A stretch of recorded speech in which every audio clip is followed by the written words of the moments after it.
Hey, it's Justin Allgaier, NASCAR driver, and you're watching Out of the Fast Lane. I think we're here. We're good? Yeah, we're good. All right. Hello, ladies and gentlemen. Welcome to the Out of the Fast Lane podcast. I am your host, Brady Hauser. Podcast, of course, sponsored to you by Swagger Factory Apparel and Parks Companies, LLC. On today's show, we got Austin Theriault, an Arca champion from in the NASCAR world, and a driver coach right now, currently. So, first of all, Austin, I appreciate you coming on. I got to give a shout out to my uncle. He kind of helped us get this together, and thanks for coming on. Well, thank you. Yeah, shout out to him for putting this together at Daytona. Mm-hmm. So, what's Austin Theriault been up to as of late? Well, I haven't raced anything, professionally since the end of 2019. At that point, I was racing for Rick Ware in the Cup Series. I had a sponsor that was really influential in making all that happen, Bangor Savings Bank in Maine, and COVID hit at the beginning of 2020. I had gotten injured at the end of 2019, and just everything combined together just made me sort of decide to, you know what, I'm gonna focus all of my time on driver coaching and driver development, driver management. I had started doing some of that even back before I got hurt in 2019. So like beginning of the year, even I was even doing coaching back in 2018, the year after I won the Arca championship. So, the world works in strange ways sometimes to where you just never know what's around the next corner. And that's been keeping me super busy. I split time between North Carolina and Maine. But a majority of the racing obviously happens in North Carolina and the East Coast and the South and whatnot, just the weather, and up in the Northeast, it's like the season's from May to October versus down here, they're racing all the time. So, So it's been working out. I focused a majority of my time on some of the younger folks, drivers that between the ages of say 12 and 20, but I have some, that are a little bit older that are just breaking into the lower levels of the NASCAR ranks. Mm-hmm. Well, that's awesome. I'm from New York, so I know where you're going there with the whole May to October thing. It's not the greatest because down in Texas and out west they have racing all year round, and we get only 5 or 6 months. But you know what? I ain't gonna complain. uh, so obviously you said you're a driver coach. What's the best thing as being a driver coach? What has been the best part of doing all that and getting to mentor some of these younger drivers? Well, I think the best part of it is helping a young driver to try not to make the same mistakes as you made when you were coming up through climbing the ranks and step by step up the ladder. A lot of us drivers make mistakes along the way, and it's almost impossible to avoid making a mistake. But for these young drivers that people like myself can help guide and be a part of, as long as we can help make sure that they don't make a mistake big enough to ruin their career, like that's a big thing. That's a big thing that I think drivers forget about when they're young and when they're just hungry and trying to do everything they can to climb up the ladder. Is they end up making mistakes, and they end up going down the wrong path or making the wrong moves or getting associated with the wrong people.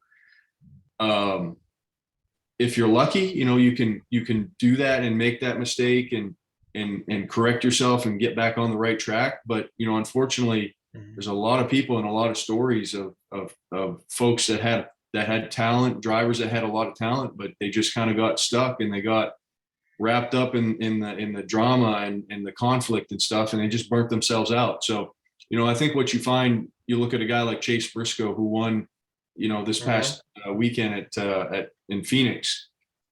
He's an example of a driver that came on the scene, and had the right people around him. He didn't necessarily have a driver coach or a manager or anything, but he had the right people around him who had some experience in the sport, who knew how to guide him, and didn't come from a lot of money. That's a really good story. Folks say, well, all it takes is money, but you have to realize it does take money to put a car on the racetrack. So there's no way around that. You know, the tires cost money, the fuel costs money, the employees cost money to get hotel rooms and all that stuff. So at the end of the day, even a guy like Chase Briscoe, who didn't come to the racetrack with money or didn't come from a family with money, he still had to work hard to build those relationships with people. And so that's what I try to instill on the young drivers I work with. Mm-hmm. So obviously now we'll move into a little bit of your career. You ran super late models growing up, obviously, and then you got moved into Brad Keselowski Racing, which is no longer there. So that first opening year in the truck series, how'd that shape out for you? I know you ended up, we'll talk about the back thing that happened a little bit later in the season after, but how did that beginning shape out a little Well, bit? that was one of the bigger, I guess, developments that happened for me after racing super late models from Maine all the way down to Florida and even parts of the Midwest. I was kind of hungry for bigger challenges and bigger opportunities. And racing's a difficult sport to break into, and it's a lot about relationships and being friends with everybody you meet, introducing yourself to everybody you meet. I tell that to people all the time. They say, how do I break into the sport? I said, well, if you're afraid to go up and introduce yourself to people, like that's the first thing you have to get comfortable with.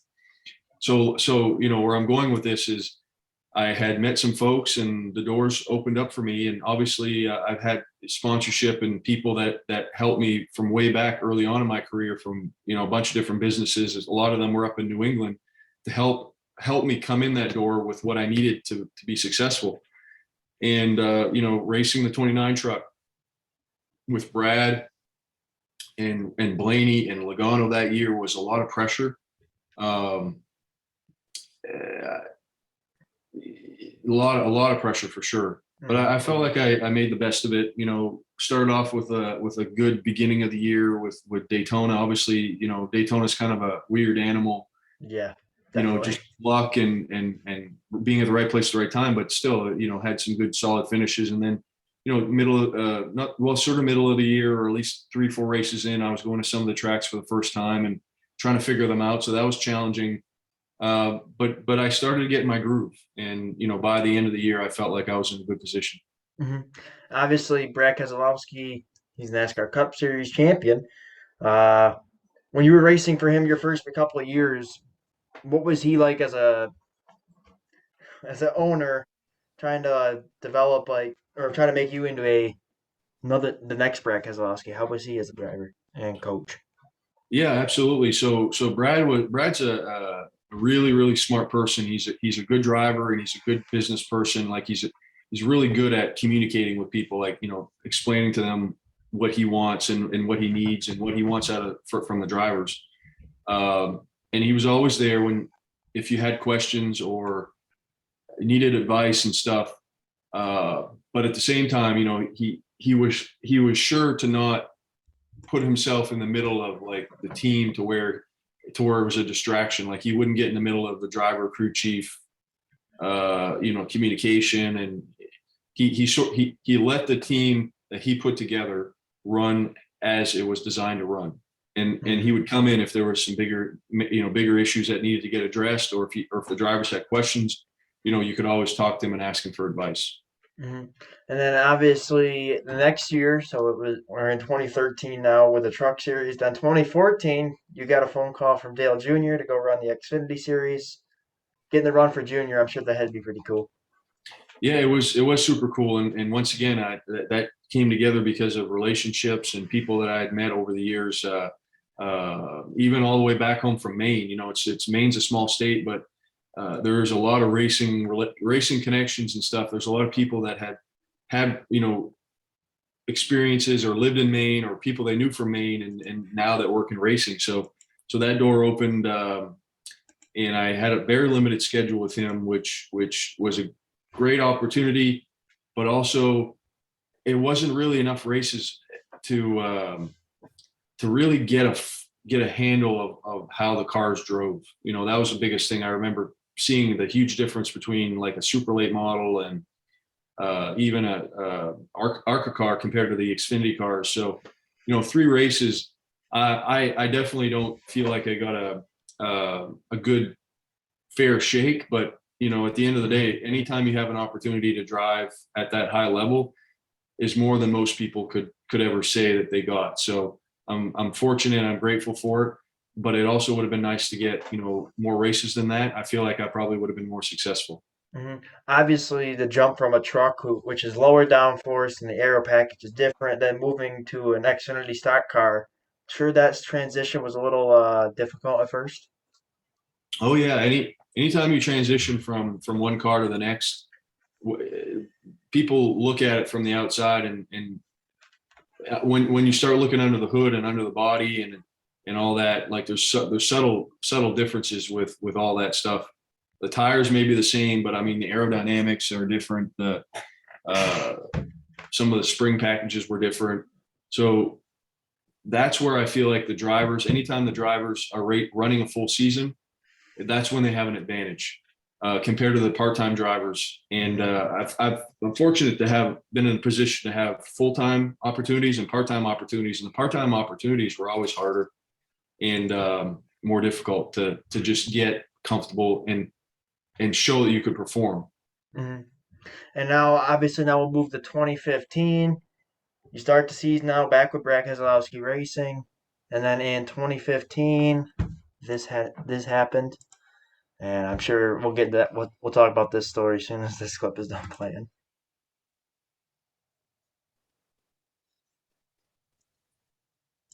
So after that impact right there, you suffered a back injury, and that put you out for a while. What do you remember about that night?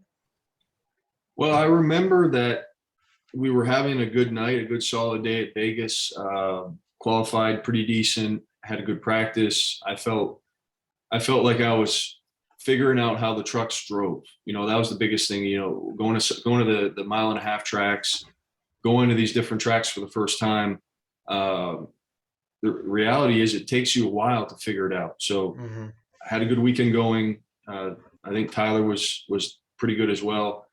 Just the beginning of the race, I think our balance was a little bit off, and there's people that were coming and going, guys who were falling back, other guys were coming forward, and I remember Tyler got loose in turn 3 and went up the racetrack, and I was coming low on the bottom and just kind of at the wrong place at the wrong time, and got collected with him, and I got together and had as you could see, that pretty substantial high impact, high speed crash.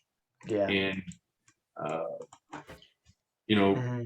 probably a career defining moment for me. I've had successes and failures and all that, but I mean, that wasn't necessarily a success or a failure. It was just kind of an unfortunate situation that people find themselves in high pressure situations and across all professional sports. I mean, people get hurt, people get injured, whatever happens. And but I came back from that.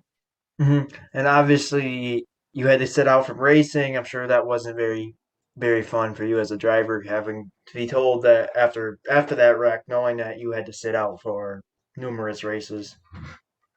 Yeah, sitting out is not cool, because you've got so much time and energy and emotion invested in trying to be successful at a high level in NASCAR, in the sport. And it goes to show you that life changes in a split of a second. So you can be on top of the world, and then all of a sudden you can be hurt and out of the seat. And but I've had good people around me that I guess taught me to be persistent and try to have a positive attitude and make the best out of every circumstance. And I felt like I was able to do that. But then you would come back just a couple of years later. You'd come back and you make your comeback to racing. And of course, we'll show this moment too. Another good moment of yours that happened. Obviously, hold on, I gotta edit. So I've actually talked to Justin Fontaine, which I'm sure you're aware of. You've talked to him before. You won this race. He talked about his story about this race. Obviously, you come back from that injury in 2017. This wreck would happen, and because of, I guess there was rain in the area or something with him. I think he ended up hurting his back as well in that wreck. Mhm. You ended up going and winning, and then that momentum carried you into your first Arca championship. Yeah, absolutely. That first race was the beginning of a huge season for all of us. I mean, I got the trophy for being a champion, but it was a lot of people that made that happen. Cunningham's, some other folks behind the scenes that would never wanted me to name them. Just very, very good people. Kenny Schrader, was one of them. Met him at the PRI trade show. Just literally months before that video you just shared. So goes to show you that you can be at a place, which I was at a place, I guess, in my career where I'd come off that injury, and 2016 was a challenge for me because I just went from opportunity to opportunity and had some success, but just needing a shot, needing the right opportunity to come together, and it ended up happening in 2017. So when I met him at the PRI show, he said, "Hey, come by the shop. We have some sponsorship." He asked me what I had and some of the companies that I would have been able to bring to the table, and then we made it happen. So goes to show you, once again, that racing, to be successful in racing, it's not all about you. It's about the team. It's about the driver. It's about the people around those two, the team and the driver, the people that they can bring. And that's what makes a successful team. The hard work that has to go on, the long nights, the phone calls, the sponsorship meetings, the engineering conversations that we had to have that year. It was absolutely worth it. Even though it was difficult, it was absolutely worth it. And we had an awesome streak of races, I think, where we had just top 10 finishes, top 5 finishes, and a bunch of wins. Mm-hmm. Now, obviously, Kenny Schrader, he's big into the dirt racing background. Did he ever put you in a dirt car on a Friday night at a local racetrack or anything like that? He actually let me practice, I think, at his local track, the one that he owns in Missouri. We were getting prepared for Springfield and DuQuoin, which are the 2 dirt races on the Arca schedule. Mm-hmm. And I had no previous dirt experience before getting in one of his modifieds, and that was pretty cool. But I ran like a couple runs, and then I see him waving on the racetrack. He's telling me, "Come in, come in, come in." He's like, "Okay, that's it. You made your couple runs." He's like, "I'm not letting you go out there anymore because," he's like, this car drives totally different than the Arca car, so I don't want you to get any bad habits." Mm-hmm. And obviously, yeah, dirt racing is a whole different animal. You're not using the same tires. Your car's is set up a lot different. I'm sure it was definitely an experience for you. Yeah, absolutely. But a great experience, and I wish I would have had more dirt racing experience when I was growing up. I feel like it would have made me a better driver. I think you see a lot of times where these drivers that are winning on Sunday, they have some dirt experience. Mm-hmm. Chase Briscoe, Kyle Larson, Christopher Bell. The list goes on. There's a lot of drivers that NASCAR has right now currently that came from the dirt racing world, which is pretty awesome to know that a lot of those guys raced right at your local track on a Friday night, and the next 2 years later, they're winning cup races for the top circuit of racing. So that's pretty awesome. So obviously, you're no longer a race car driver, you're a driving coach. But if you got the opportunity to step back in the race car, you gonna do it? I get that question a lot. I get that question a lot, and I think the answer to that question is once you've been behind the wheel and you've been successful, you're never not a race car driver. You never that title there that never comes off. Like if this said race car driver, there's no way you can pull it off your shirt. It's there for life. If there was an opportunity, and it was a right situation, I'd probably love to get back on the racetrack. But are you going to see me racing full time on Sunday? Probably not. And like we were talking before, I've got different stuff going on. I'm fortunate to have other opportunities, and the fact that young drivers up and coming drivers are willing to work with me and for me to help guide them and manage them, that's special.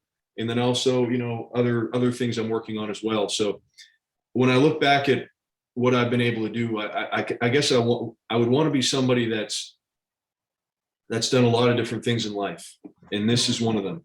This is one of them, and I probably won't be able to say that racing defined me, but I'll be able to say that racing really played a part in getting me to where I am today, and probably will play a part in the next chapter in my life. Whatever that is, whether it's me driving some races part time or whatever, just to stay relevant or to stay involved in the sport. Continue the coaching. I'd like to continue to do that, and the relationships I've made along the way are special. The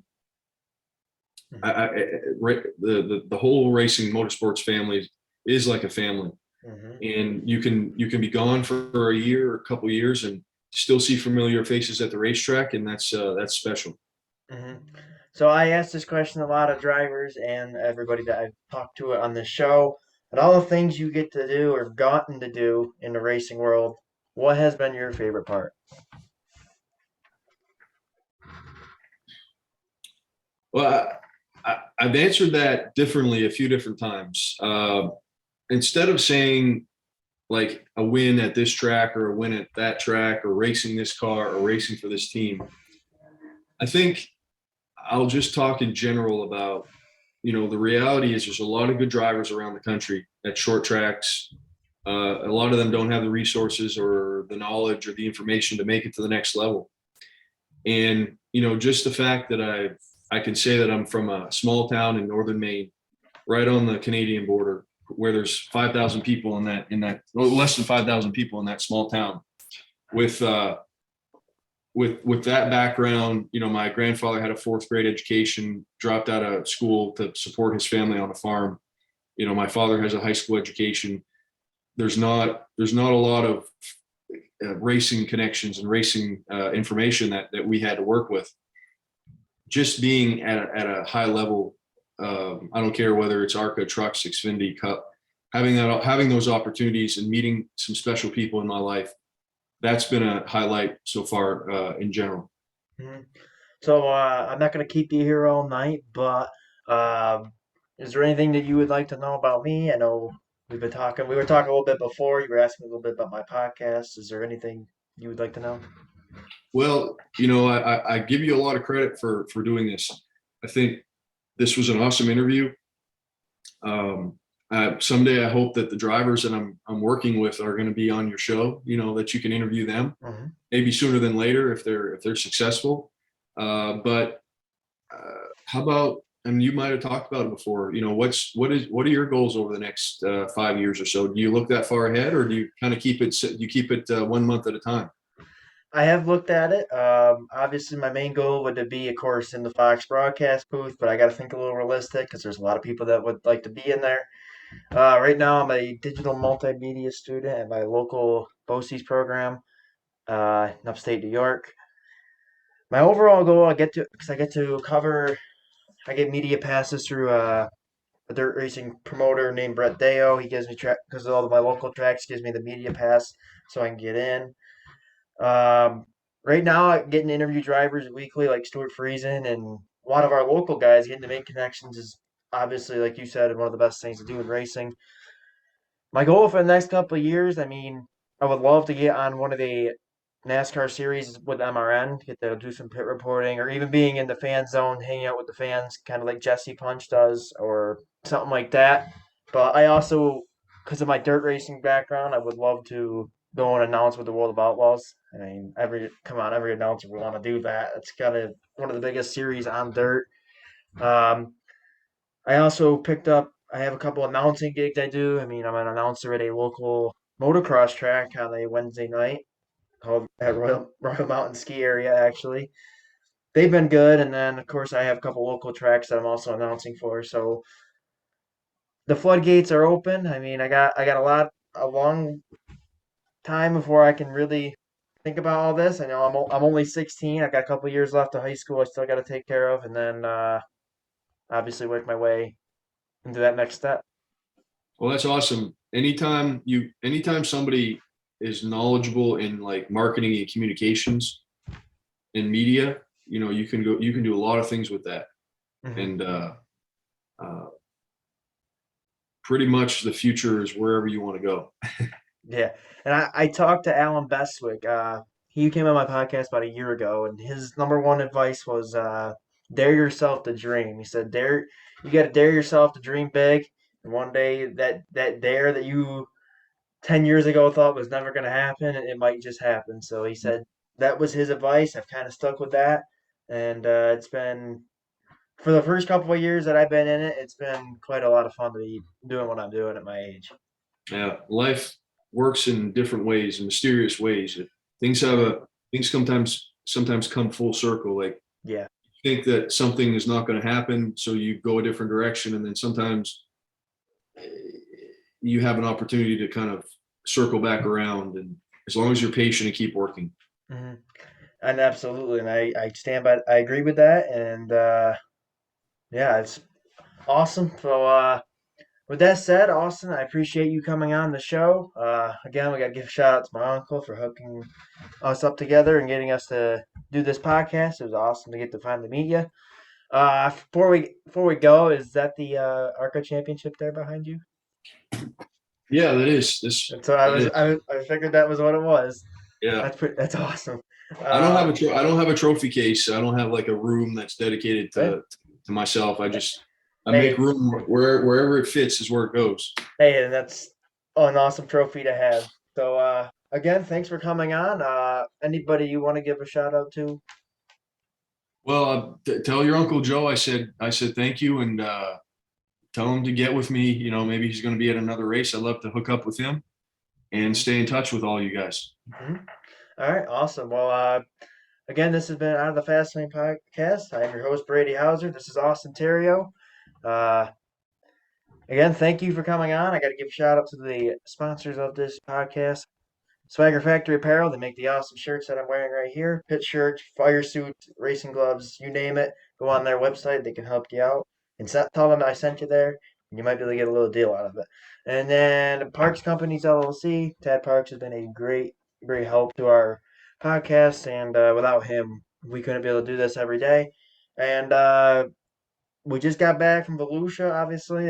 So go back and check out all those videos on my channel. I know there's quite a few of them. A couple interviews with Justin Allgaier and Logan Schuart, a couple other drivers, and yeah, just make sure you follow me, follow Austin. Austin, I'll let you plug your social media right now before we get Well, off the. just search my name at Austin Theriault. You'll find all of my stuff.